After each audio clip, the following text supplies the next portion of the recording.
সামনেই নির্বাচন আর ঠিক তার আগেই বিজেপি তৃণমূলের মধ্যে সংঘর্ষ। হাওড়া চামরাইল বাসস্ট্যান্ডের পাশে বিজেপি কর্মসূচি অনুযায়ী পথসভার আয়োজন করেছিলেন বিজেপি কর্মী গোবিন্দ হাজরা।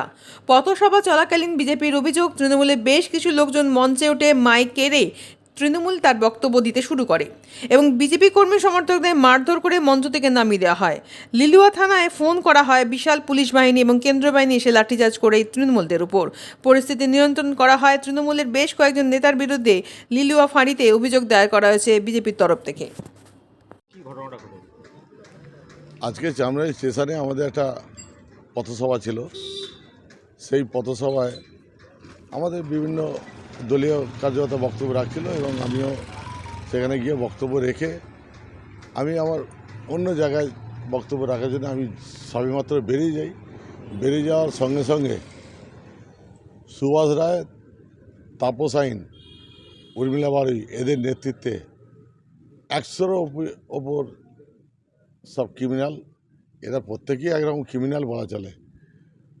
তো এদের 100 জনের ওপর লোক নিয়ে এসে হঠাৎ স্টেজে উঠে আমাদের কার্যকর্তাদের হাত থেকে মাইক কেড়ে নিয়ে তারা বক্তব্য শুরু করে দেয়।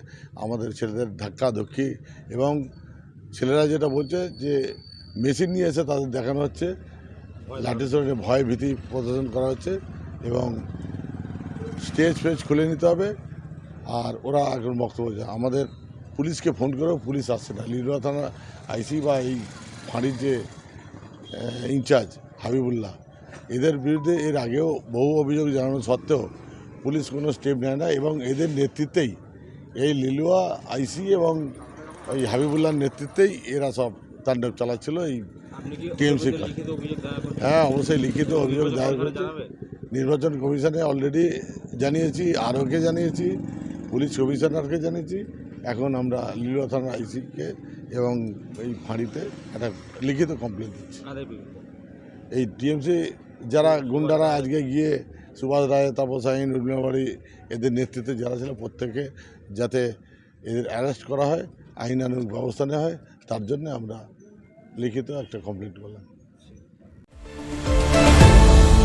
আপনারা দেখছেন এই বেলা বাংলা, শিরোনামে সবার আগে।